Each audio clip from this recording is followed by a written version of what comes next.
The moment Adrienne Cole walked into the Meridian Grand Hotel in downtown Chicago, nobody looked up. That was the thing about her.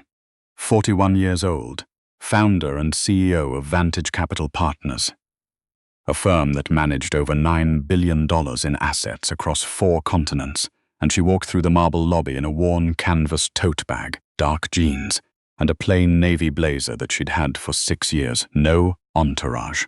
No luggage cart piled with Louis Vuitton. No assistant walking 3 steps behind her, whispering schedules into an earpiece.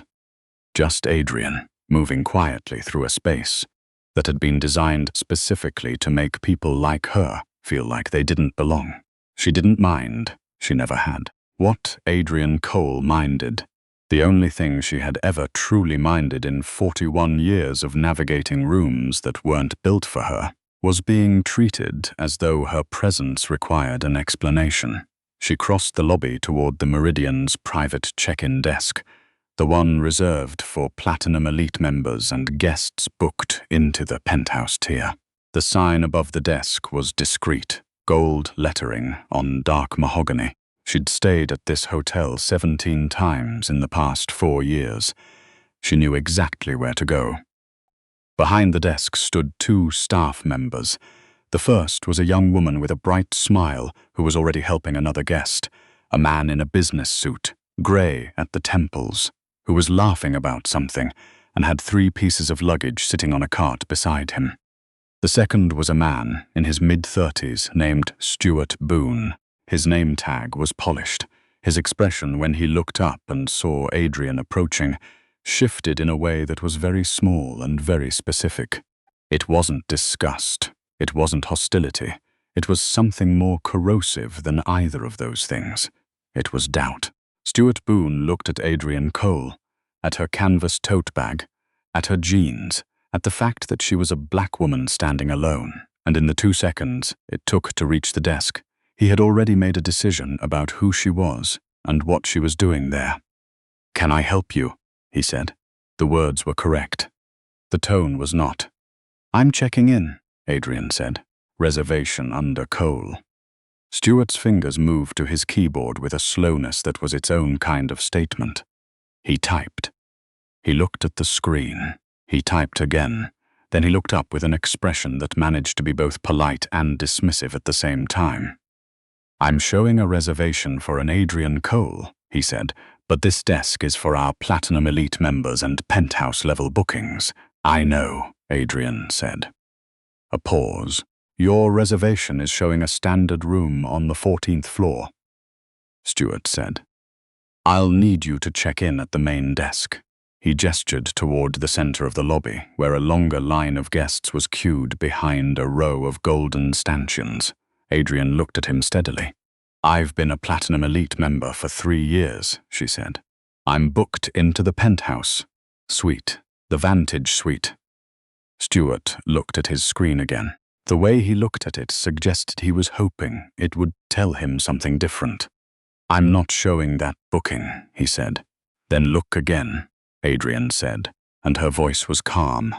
Not cold, not sharp, just absolutely, immovably calm, in the way that people who have been in rooms like this for a long time learn to be calm, because she knew what was happening.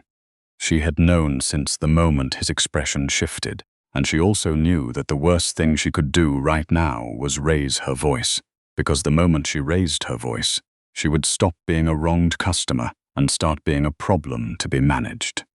So she stood still. She waited. She kept her eyes on Stuart Boone's face. Stuart minimized one window. He opened another. He typed something, deleted it, typed it again. Beside him, his colleague had finished with the man in the gray suit and was now pretending to be very busy with paperwork. "I'm going to need to verify the booking," Stuart said finally. "Can I see a form of ID and a credit card?" "Of course," Adrienne said.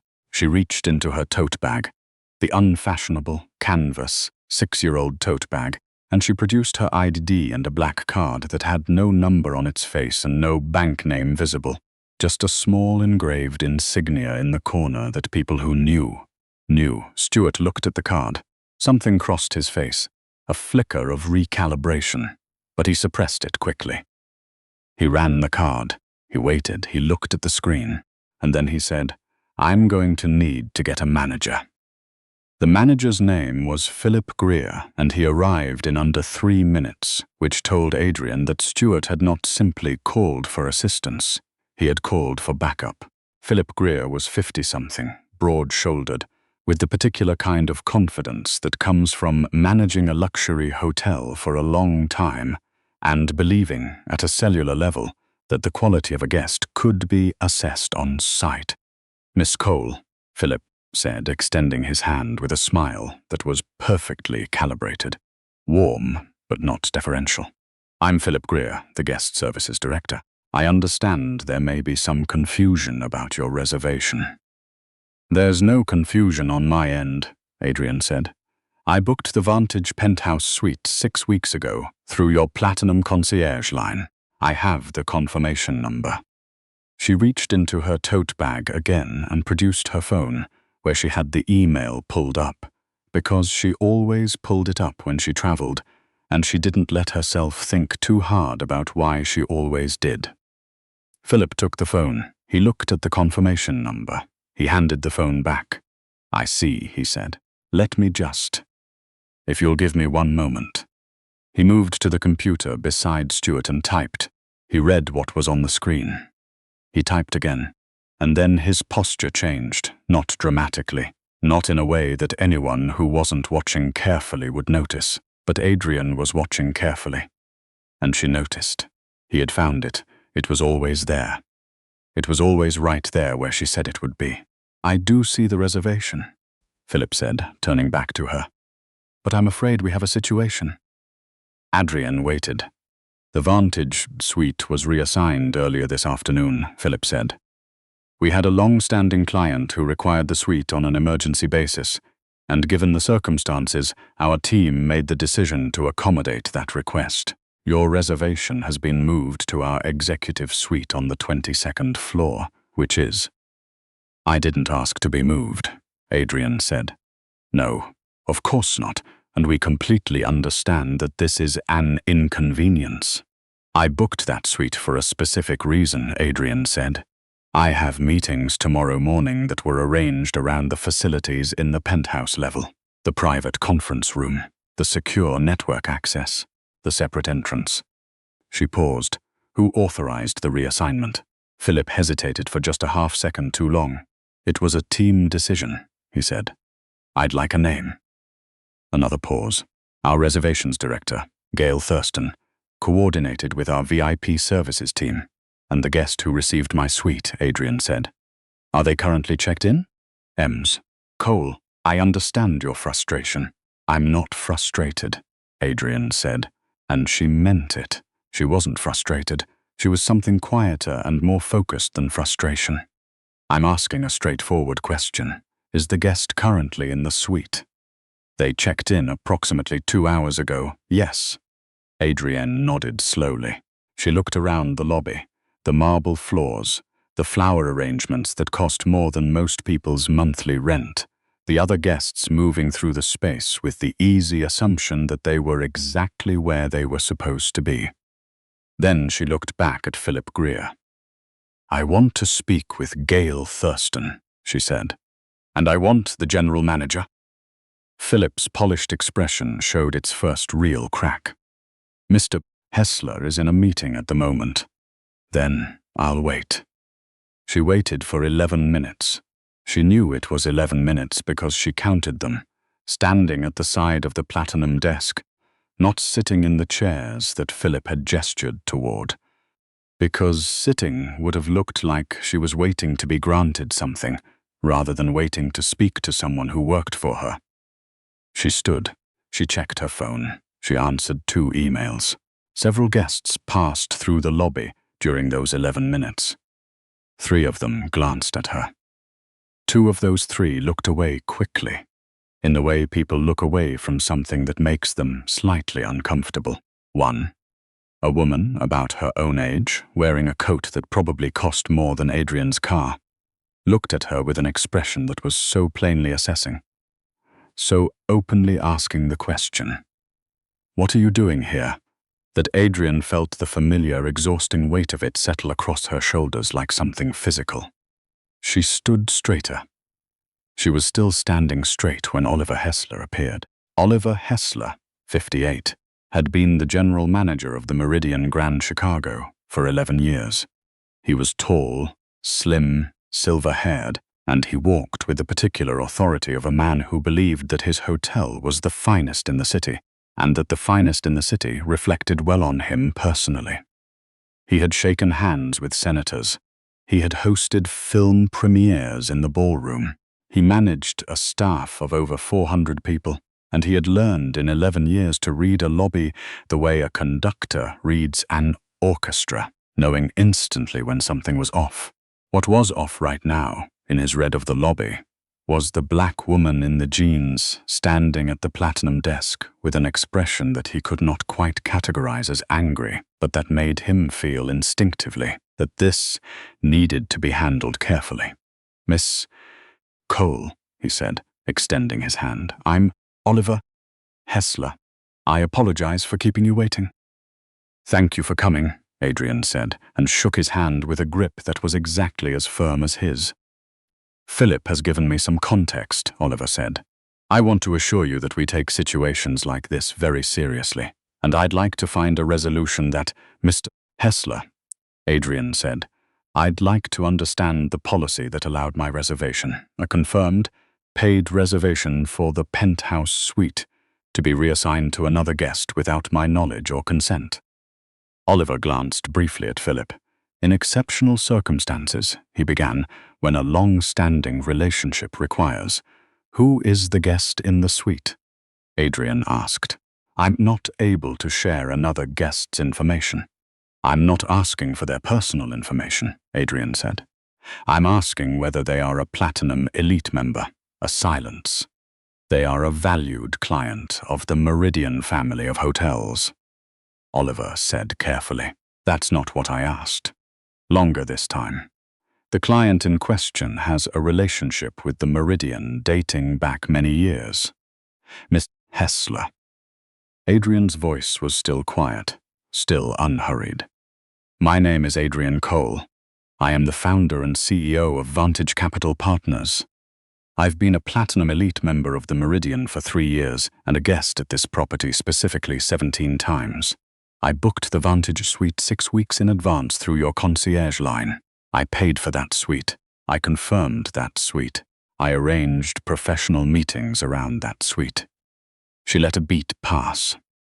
"And when I arrived today, your staff questioned whether my reservation was real, directed me to the main check-in line, and I was told that my suite had been given to someone else.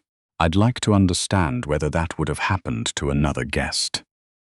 The lobby was not quiet. Lobbies are never quiet, but the space immediately around the platinum desk had taken on a particular stillness. Stuart Boone was looking at his computer screen with great intensity. Philip Greer had the expression of a man who wished he were somewhere else. Oliver Hessler stood very still. Miss Cole, he started. "Do you know," Adrienne said, "that Vantage Capital Partners is one of the 8 institutional investors in Meridian Hospitality Group?" The stillness deepened. "We hold approximately $400 million in Meridian stock," Adrienne said. "I've been on calls with your parent company's CFO. I was at the shareholder meeting in April." A pause. "I'm also on the board of 3 organizations that host their annual galas at Meridian Properties. Combined, those events represent somewhere around $2 million in annual revenue to your hotels." Oliver Hessler's face had gone through several transformations in the past 30 seconds. It had moved from managed authority to careful attention to something very close to alarm. "I was planning to bring our firm's annual leadership retreat here next fall," Adrienne continued. 47 executives, 4 nights, full hotel buyout of 2 floors. She glanced around the lobby one more time, slowly, before bringing her eyes back to Oliver. "I was planning that. I want you to understand I'm using the past tense deliberately." The silence was complete now. What happened next happened fast. The way things always happen fast when the people in charge suddenly understand the actual size of what they're dealing with. Oliver Hessler excused himself. He was on his phone before he reached the corridor behind the desk. Philip Greer remained at the counter, with the expression of a man watching a controlled demolition from very close range. Stuart Boone had gone so still. He appeared to have stopped breathing. Adrienne set her canvas tote bag down on the floor beside her feet and waited. 4 minutes later, a woman in a dark blazer appeared from a door at the side of the lobby. Gail Thurston, 44, the reservations director, who had authorized the reassignment. She was moving quickly, and her face had the particular expression of someone who has just been briefed on a situation and has understood, in the briefing, exactly how badly it has gone. Miss Cole, she said, I am so sorry. I take full responsibility for this decision. I was not fully aware of. She stopped, started again. I made an error in judgment in prioritizing the reassignment, and I should have contacted you directly before any change was made to your reservation. That is our policy, and I did not follow it. I am genuinely sorry. Adrienne looked at her. She didn't say anything for a moment. Who is in the suite? She asked. Gail hesitated. A Mr. Ronald Finch. He's been a client of the Meridian, New York for several years. His team contacted us this morning. This morning, Adrienne repeated. Yes, I booked 6 weeks ago. Yes. Adrienne let that sit. Then she said, Is Mr. Finch a Platinum Elite member? Gail's jaw tightened almost imperceptibly. He is not. Then help me understand, Adrienne said, her voice still even, still unhurried, still carrying the specific weight of someone who does not need to shout because they know exactly where they stand, what the basis was for overriding a 6-week-old confirmed reservation from a platinum member to accommodate a same-day request from a non-member. Gail Thurston did not answer, because there was no good answer. They both knew it. I'll have Mr. Finch's team contacted immediately, Gail said. We'll arrange alternate accommodations and return the suite to you within the hour, and I would like to offer. Gail, Adrienne said quietly, before we talk about what you'd like to offer, I need to ask you something, and I need you to think carefully before you answer, because I'm going to ask it once. Gail went still. If I had walked in here, Adrienne said, and I looked the way Oliver Hessler looks, or the way the man who just checked in before me looked, would this conversation be happening? The lobby moved around them, luggage rolled. A child laughed somewhere near the entrance. A phone rang at the main desk. Gail Thurston said nothing. That's what I thought, Adrienne said. She got the suite. She was moved in by 4:30, and by 4:45, she was standing at the floor-to-ceiling windows of the Vantage Penthouse 38 floors above Michigan Avenue, watching the city go gold. In the late afternoon light, the lake was flat and silver to the east. The traffic below was a slow river of headlights just beginning to switch on. The suite was exactly as she'd booked it, the private conference room with the oval table and the sound-proofed walls, the secure network terminal in the corner, the separate service entrance that allowed her team to come and go without passing through the main lobby. Everything she had arranged her schedule around, everything she had planned for, exactly where it was supposed to be. And she set her canvas tote bag on the chair by the window. She took out her phone. She had 6 missed calls, 2 from her CFO, 2 from her assistant, 1 from a board member, 1 from a number she didn't immediately recognize. She called her CFO first. Did you see the Meridian Group numbers today? He asked, without preamble. Not yet, she said. You should look, he said. Someone leaked to the trades that there's been a board-level conversation about the Chicago Properties Management team, something about a guest incident. Stock dipped 2 points in after hours. Adrienne sat down in the chair by the window. Outside, Chicago was going from gold to gray to the deep blue of early evening. Is that right? She said. Do you know anything about it? She thought about Stuart Boone's face when he looked at her for the first time. She thought about Philip Greer saying there may be some confusion. She thought about the woman in the coat whose eyes had asked, plainly, "What are you doing here?" "A little," she said. After she hung up, she called her assistant, Pryor, and went through tomorrow's schedule. The 7 a.m. call with the Singapore office, the 9 o'clock in the conference room, 12 people flying in from 3 cities. The afternoon session with the legal team. Everything confirmed, everything in order. Then she looked at the number she didn't recognize. She called it. It rang twice, and then a man's voice said, "Mrs. Cole, this is David Park. I'm the communications director for Meridian Hospitality Group's parent company. I'm calling on behalf of our CEO, James Whitfield. He asked me to reach out personally to..." "Tell Mr. Whitfield thank you for calling," Adrienne said. "And tell him I'll be in touch about the retreat in the fall." She paused. "Whether or not I will be depends on what happens in the next few days." What happened in the next few days was not small. Stuart Boone was placed on administrative leave by the end of that evening, pending a review of the incident and, it emerged later, a broader pattern of complaints from other guests that had never been formally documented, but that several employees confirmed, when asked directly, had been ongoing for over a year. Philip Greer was reassigned to a non-guest-facing role.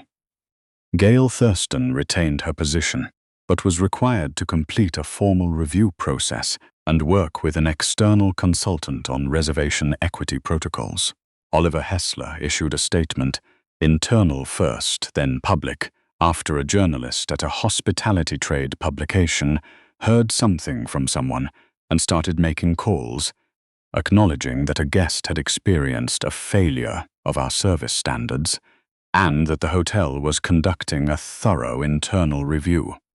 The statement did not mention Adrienne Cole by name. She had not asked it to. What she had asked for, in a conversation with James Whitfield himself, which happened on the phone at 9:15 on Thursday morning, while her team was filing into the conference room 38 floors below, was something different. "I don't need your hotel to apologize to me in public," she said.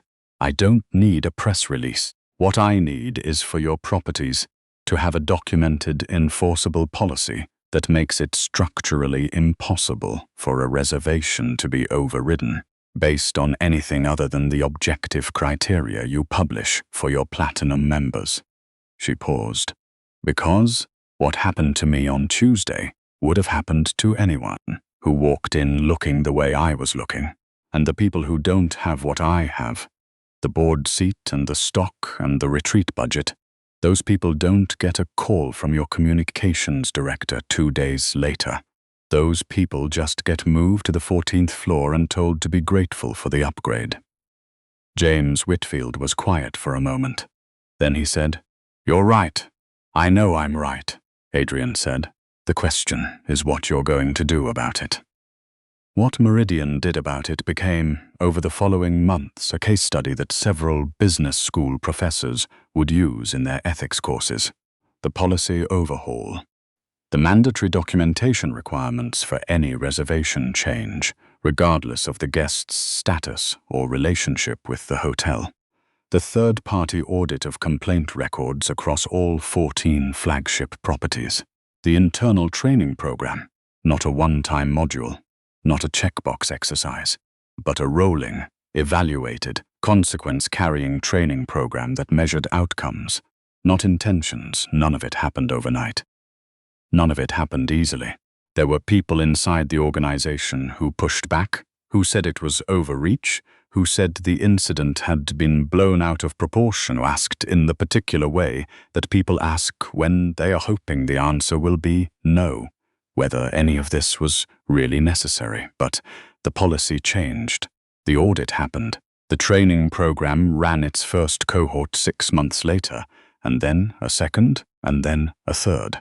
And Adrienne Cole brought her 47 executives to the Meridian Grand Chicago the following October. 4 nights, 2 floors. They used the conference rooms and the private dining spaces and the rooftop for the closing dinner. And at the end of the retreat, Adrienne stood at the front of the room and talked. As she did, at the end of every leadership retreat, about what it meant to build something from nothing, and what it took to stay in a room that wasn't built for you until the room itself had to change. She didn't talk about the lobby, not publicly.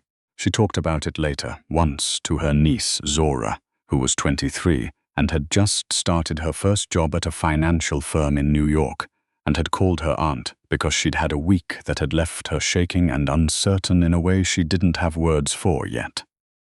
"They look at you," Zora said, "and I can see it, this thing that happens in their face. Like they've already decided, and I don't know if I'm imagining it or—" "You're not imagining it," Adrienne said.